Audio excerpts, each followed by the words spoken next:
All right, everyone, thank you very much for coming.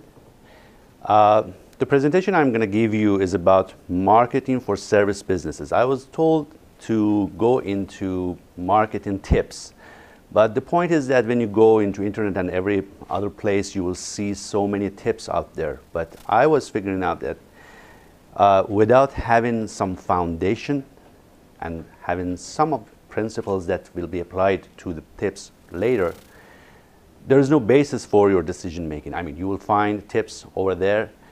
Some of them you will apply, some of them work, some of them not, and you never know why something worked, something didn't work. And the reason is maybe there is no foundation for your decision making. That's why today I'm going to go through some of the principles of service marketing for service businesses. And the importance of service business is evident to all of us. About 70% of GDP, over 70% of GDP of Canada is about service businesses, per se. Is there anybody in here who works in production, making anything? Okay, so all of us are in service businesses. Now, what is a service? Service is something that offers benefits without ownership. It means that when you buy this laptop, you have it. It's yours. With service, you are renting something. Sometimes it's a good or space, like this laptop, or renting this space, for example, for a seminar or something. The most important one is rent of labor and expertise. You don't have to go to study marketing or something else or management to, have everything you need. Sometimes you can get the consult, or you for real estate, brokerage, or stuff like that. It's all rent of expertise and knowledge. And of course, there is something about access to shared physical environment and networks like banking and stuff. Now, what I want you to have in mind is that, as you've seen here, most of the part is no ownership, and it poses some challenges. The most important challenge is that there's an intangible element. Your customers will not see most of the times what you are offering. It's expertise, it's information. And because it is intangible, sometimes it's not easy to visualize and understand. So you want to have them understand what you're doing and have some idea of what you are doing, and I will go through it later, how you can make it more tangible for them. And the other part is, it cannot be inventoried most of the times. Your most important asset is your time. You cannot save your time. When the demand is low, you cannot save your time somewhere, and when the demand goes high, just use it. You have a certain amount of time, and if it's gone, if you have no customers, it's gone. It cannot be retrieved anyway, right? So most important one is intangible element, but the other point is being able to inventory it. Difficulty for visualization and understanding, and the other part is that the customer is involved in co-production. It means that if they do not cooperate with you, if they are not educated to do it, you will not succeed, and they will not understand that they have been part of it. You have to let them know. For example, you are doing some process for home buying. Somebody's buying a home. You want them to send you some documents. They don't, or they do it, but not on time. And the process is not going smooth. It is the customer's part that is not done very well. So customer is, most of the times, involved in co-production of the experience that they have. Time factor is waiting. Customers do not like to wait. In many businesses, there's no waiting time because the demand is somehow managed so that they don't have to wait. But in many, you go to Tim Hortons, it is part of, something like Tim Hortons is a combination of product and service, and you have to wait in a queue. It is not long, but if there is some long queues, for example, in medical services, then it will be annoying. You want to manage that waiting time. And the distribution of that service is not physical. You will not give them anything. It is not transported by trucks or stuff. It is usually done by something virtually in internet or something like that, or verbally. They cannot have, most important, when it's not intangible, then everything else comes with it, right? So you want to have the plan to face the challenges. And we will go through it, and I will show you how to face some of them. Now, this slide is not, it might be not very important to you. It's just very basic and, per se, principle side. Just for some of you who had some formal education in marketing, there is usually 4 Ps for any product or service that you want. But services have 3 other Ps that I would go through them very fast. Product, you have to define your product, then put it somewhere people can see it, put a price for it, and promote it so that people can know about it. In services, we have promotion and education. It's a combination. If people don't know about it, and if they are not educated to use it, then you will have some problems. But in here, there are 3 additional Ps that are for the service marketing. Process, it is, I mean, the whole thing that should be done to deliver that service. Physical environment, we will talk about this, but you know, you come in here, you are in here for something else, but the physical environment in here affects the service that is delivered to you. And people who are involved in the process and delivery of the service. So I will go through this very fast, but now, those challenges that I talked about, we want to make that process, that service tangible. How they do that? Usually they do advertising, for example, they make image.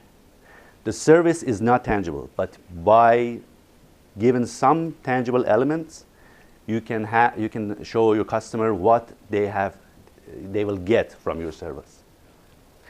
Educate customers, explain what to look for, and offer guarantee. Offer guarantee is a very basic. I mean, this presentation is, I don't know, most of you are in real estate business. Is that right? All right. So as far as I know, for real estate business, there is no guarantee. Is there? Okay. So yeah.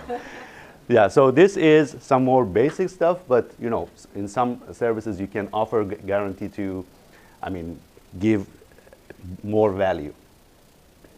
Facilities and systems to be user-friendly. When they come to your website, they can find the information they want. So all these targeting the right customer, we will talk about targeting and finding right customers.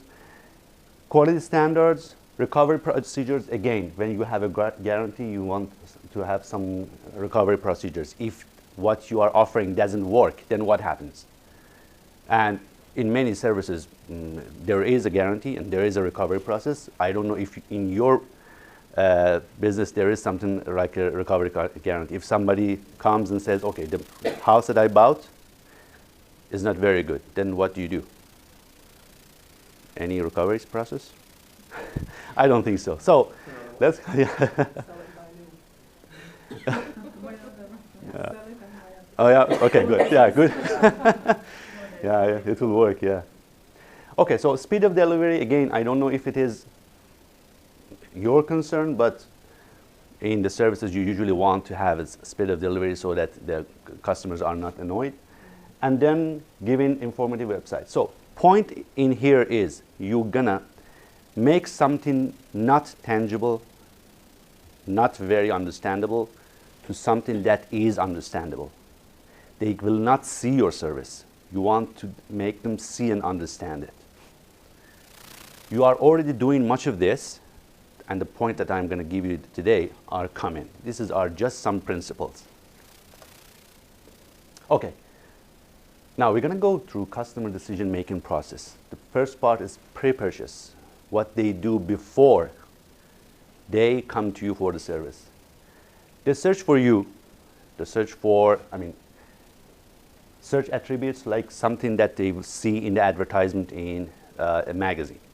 They open it, they see so many pictures, so many faces. They don't know how to choose from those many, many people who have advertised in the magazine. So what they go for is experience attributes when they have previous experience with you, or credibility. Credibility is very important in some services like, doctors, medical services, stuff like that. But for you, when we talk about the differentiation, you will see that sometimes it's important for you to show them some kind of credibility. Credibility means that when they have purchased the service from you, it takes them sometimes, even after they have consumed your service, to find out if it works or not. When they buy a home, they cannot tell if it was the best choice, the best thing for them to do. It takes time. And during that time, you want to show them that even if you have bought my service, after a while you still be happy. In here, many business people use testimonials. Testimonials work here. It shows the customer that there are people who have experienced my service and they are happy with it, even after a time that has passed from it. Now, in pre-purchase, they go for searching and needs awareness, evaluation of alternatives, perceived risk. I'm going to go through it a bit fast because I've been told that it's about 30 to 45 minutes of presentation. So if I'm going to go fast, then if you like, we will have other workshops or other seminars to go into details for each of them, right? Now, what I want to emphasize in this slide is it's about needs awareness. We usually think that people come to us when they have a need. The point is that sometimes we can create a need. We can tell them about things that they don't know, but that will affect their behavior. For example, is there anybody in here reading Canadian Business Magazine? Sometimes. All right. So if you read it regularly, you will see, I was going to ask, is there anybody in here who knows what is on the cover of the latest issue of the magazine? It's about the mortgages that are coming to Canada with the rate of 1.9. Right. So your customers should know about it. And who should tell them? Mortgage broker, or is it better that you tell them? In this way, you will make some awareness and create some need. Many of them might be thinking about it, but they say, okay, with $2.99, I'm not going to do it right now. I can afford it or something stuff. But if they know that 1.9 is coming, then their decision, their need will change. So it is important that you have some kind of relationship with your customers, even if they are not your customers yet, but you have a database, for example, to give them information like this to create the need. The other point that I want to say in here is that purchasing a product or service is an emotional process. It's not very reasoning involved. People work with you and then justify it. They buy from you and then justify it. So if you are able to touch the emotional part of the decision making in pre-purchase or any other part of the service, then you will have a customer that will stay with you or even, refer more. Have these two in mind, please. Create need, even when there is none, or you think there is none. And try to touch the emotional part of the decision-making process. You give them facts, but after all, at the end of the day, what they buy is you, not the house. If they like to work with you, they will come back. Otherwise, they will go to someone who has touched the emotional part of it even better. As far as I know, the information base of what you are doing is almost the same. You have access to the same information all the time. So why should I, as a consumer, choose you over others? There are so many factors in it, but one part is if you can't touch the emotional part of it. Now, they are in for it. You have touched the buttons, you have pushed the buttons and they are in for it. They want to purchase. Now, these are three most important things that affects it. First contact and environment. You see, I met my insurance broker in Tim Hortons a week ago about my car insurance. I had met him 2 times in his office, so I knew that he had an office. If I had met him first time in Tim Hortons, I would say to myself, okay, this guy has no office. And this guy is meeting me in Tim Hortons with a coffee of less than $2. Does it mean that he is successful? I would say no. And if he's not, why? Because people do not come to him to make business with him, to do business with him. And it means that he has not been able to deliver the service that I am looking for to other people. So I'm talking about the first contact and environment. Many service business people decide to have or rent shared offices, schedule something like that. I don't know how you're going to do it, but I would just emphasize and point that first contact environment is very important. Honestly speaking, if I had met my insurance broker first time in Tim Hortons, I wouldn't do business with him. Backstage means what you do when you have left your customer after the first contact, done your homework, provided some information, and gone back to them. So they want to know that this guy that I'm doing business with is very responsible. It is not just lip service. He is doing some homework. There is something going on in the backstage. And all three of those will make the picture of an expert. Are you the expert that they have come to? Or should they go and look for another expert? Or maybe you are not an expert at all, and they have to go and find one. First contact, environment, and backstage. Now, they have done business with you, and hopefully they are satisfied with it. We have 2 levels of satisfaction. Satisfaction is when you have given enough service. This is your job. You should give enough service. Otherwise, you are not doing your job very good, right? But there is something more. We call it delight level, when there is more than enough service. And this part is usually the part that makes the customer come back to you or refer other people to you. So maybe you don't want to stop at satisfaction level. Satisfaction is something that, doesn't differentiate you from anyone. You should have the service, you should offer the service that satisfies the customer. Satisfaction level is just the minimum requirement. You want to go to the next level, delight level, where the customers feels that they have got more than they have paid for. We will talk about the value in there. So this part is about if the customer comes back to you or not. Okay, I'm gonna do this. You see, this is the most important part maybe for you because there is so much competition in your service and in your business. So I'm gonna go through it very fast. Market focus strategies, segmentation and market analysis and positioning.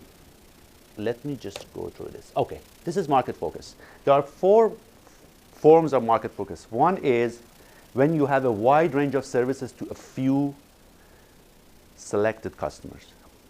Many things for a few. I would say something maybe, for example, some law firms have a wide range of services, but some of them select who they are going to give the service to. The other one, on country is service focus, a narrow range of services to many customers. If it was product, I would say, for example, you can see Coca-Cola. They have a couple of products for everybody in the world. So they are service focused, or better say product focused. The other one is fully focused, a narrow range of services for few customers. And those few customers are usually wealthy customers. You want people who have the money to afford your service. The other one is unfocused, everything for everyone. Now, in many, startup businesses, they usually like to have everything for everyone. They don't bother defining their target market and defining their product. And that's why you see many people in the market offering the same service, exactly the same thing. There is no differentiation like this. If you are offering everything for everyone, you are just like many others who are doing the same thing. Here is what I want to make a point, and that is you want to target your market. Because if you are running in the same trail with 10,000 other people, it's a marathon, it's not a race. And the word implies marathon means so much hard work for a fairly, a fair return, but you don't want to, do that much of hard work. So what this slide has for you is maybe you want to define, are you going to have everything for everyone, or a wide range but for a selected bunch of customers, or a couple of services for very select people, or some services for many customers. What is your niche? We will go through it. Segmentation is part of what you want to do to define yourself. Are you going to give everything to everyone? Or, for example, you are doing business in some community.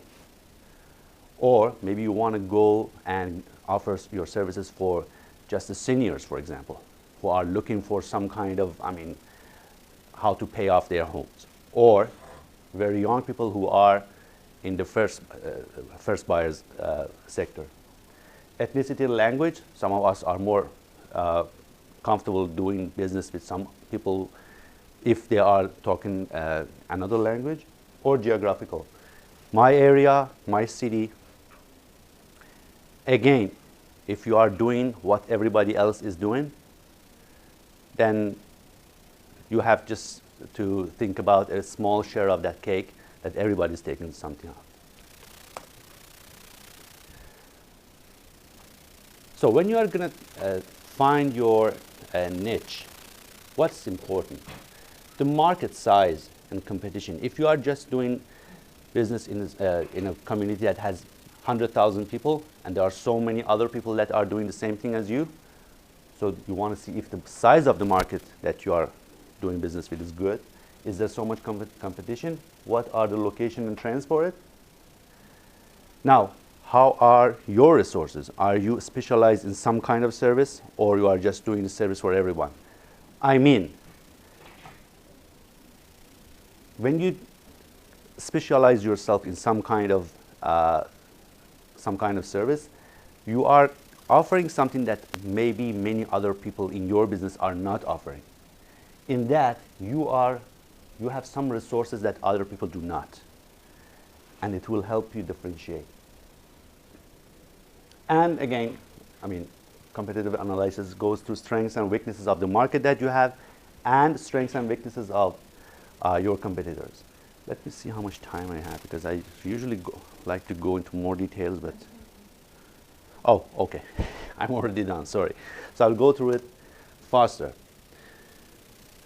Maybe we can skip this. Oh, okay. Now, this one is about value. What is value? What value are you offering to your customers? Value is the perception of what customer gets for the cost. Perception. It means that sometimes you give $20 of service for $10 money. And more, they want more, and you are wondering, what's going on? They paid me this much, and I've given them this much, which is equal in my perception. In their perception, this equity is not working. And sometimes the other side happens. You get $1,000, give them $500 of service, and they are very happy. This is where you are creating the value. Value is just a perception. I guess you all have heard about the concept of win-win situation in the negotiation. Win-win situation is again a perception. I mean, you see, a decent suit, for example, if you go to some stores like Moore's or stuff, it's about $500. It's not very expensive, it's not very good, but it's a decent suit. I guess you have no idea how much cost that suit has for the retailer. They sell it for $500, while the total cost, ironed, packed in their store, is less than $20, right? Now, they put a price tag of $500, and after a while they give some discount, and it will be $300, right? $20 cost, $300 retail price, right? But I as a customer will think that, okay, it's a good bargain. It's 500, now it is 300. In my perception, I have won something. But who is the real winner? They are. So they have given me the perception and implication that, yes, I am winning. Win-win is perception. Value is perception. You can increase some benefits, and those benefits are not exactly money benefits. I was talking about touching the emotional part of it. You can easily increase the value by having some connection with the emotional part of the decision making. Have this in mind. All is perception. You are giving information, you are giving your expertise, you are giving time, everything is there. But the customer is not satisfied. Here is something's wrong in here, their perception. Maybe you have given excellent service, but you know your attitude was not very right. So in the value in this equation, they put everything. The customer sees everything. Your first contact, your environment, where did they meet you? How did you appear to them? And then what was your expertise? What is information, everything? Did you touch the emotional part of it? Could you make this equation to your side? They are paying some money, they are putting their time, their effort, and what they want is the benefits, but it's perceived benefits. You see, I'm emphasizing on this, I'm pointing this slide so much because everything happens in here, not outside. If they perceive you as an expert, as a good guy, as the one who I want to return to, then you have won. Otherwise, it doesn't matter how much you give real service. I mean, tangible service or something that they can measure. All right, this is again a very detailed one. What you do for communicating with your customers. You do advertising already, personal communications, promotions, coupons, gift prize and stuff, publicities. I'll go very fast in here because it's very general. Now, it is proven that returning customers are more profitable. So if you have a customer already, you want to keep them because it gives you more profit. They buy more over time. You already know about them, so the operating cost is lower. They know what to expect from you. Expectations are clear. You don't have to educate them again. They give you referrals and price premium. You know, in many services, for the first time you want to do business with them, they give you some discount. And discount disappears the next time and next time. So next time, you will make more money. That's why it's important to have some kind of loyalty management in your system. Okay, so you already have, you're going to build some foundation. First of all, you want to target the people who are compatible with your values and expertise and what you are offering. And then managing your customer base and delivering of quality services. These are very obvious. But when they have done business with you, you want to deepen the relationship. Cross-selling. They give you business, you give them business. If you know they are good in their business. Bundling, it means that, this time you are doing this, I will add this and this and this to make a bundle with a lower price. Some rewards, financial or non-financial, you see non-monetary, even better. Again, touch the emotions. Sometimes a smile works much better than a $50 gift card. And then building higher level social bonds, social customization structure. I'm going to go through it very fast. So what we're going to do is to make some bonds, some kind of loyalty, so that they come back to us, because returning customers are much better than, having returning customers is much more profitable than having, looking for new customers.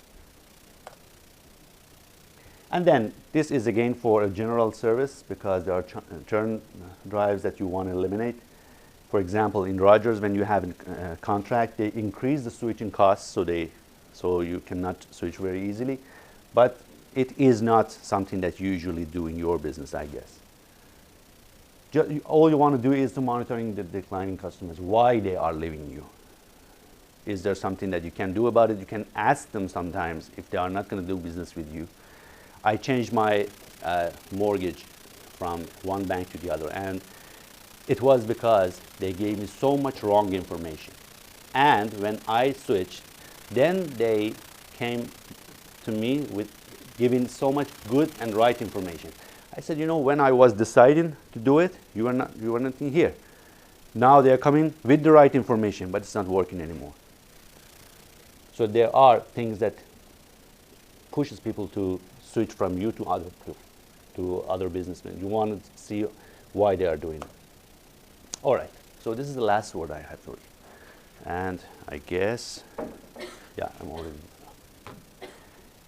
For you, it seems that it's business. If there were more people, I would ask if what you are doing is a business or a hobby. If it is a business, then you want to approach it like a business. So business means learn, analyze, and plan. You want to do your homework. Put time for it. The best tip that I can give you today is that dedicate a time in the week, maybe half a day, maybe 2 hours, maybe 3 hours, to learn about what you are in and analyze and plan. Because without those, there is no business. I ask you if there is anybody in here reading Canadian Business Magazine. You see, this is part of the education that you want. I see it. I'm not in your business, but I know that there is 1.9 rate for mortgage coming to Canada, right? So this is something that you want to do. It's important to learn. It's important to analyze and plan. Without those, there's no business, really. Then, the other point, are you running in the same trail with another 10,000 people? If it is so, it's a marathon. Hard work, low return. When you segment your customers and have some kind of extra expertise in your business, then you will be in a race maybe, and if you are very specialized and you can do a very good job, you can have a personal trade. There is no competition for you. You are doing business somewhere that nobody's there. You are the only one. So you are the best, right? There's no competition. This is something that happens when you put time to learn, analyze, and plan. You can find where is your niche, where is your strength point, where can you run when there is no other one, there is no marathon, even there is no race. You are the only one. And the other thing is that in the world of business, things change. The business environment in Canada is not like it was in 2008 or 9. The road has turned. If we do not turn, we just go into the rocks, right? So change is coming constantly. We have to be ready for the change by learning, analyzing, and planning, monitoring the market. If I'm doing what I have been doing 3 years ago, and I see my profit declining, and I don't know, I haven't done anything. Yes, this is the reason, because you haven't done anything. You should do something. Things are changing, the road is turning, you are not. It's important to turn when the road turns. Thank you very much. Okay. Thank you so much. Thank you, Mr. Birang from CDI Marketing. We appreciate you coming on a Saturday morning. It was great information. I think it's so important to, marketing is such an important part of our business, especially with the amount of competition that we have in our business. It's really important to plan and make sure we're on the right and how to present ourselves better. Thank you very much. We appreciate it. So if you guys have questions, you guys can ask sure. afterwards. I was just seeing if there's time, but I'm here. We just have another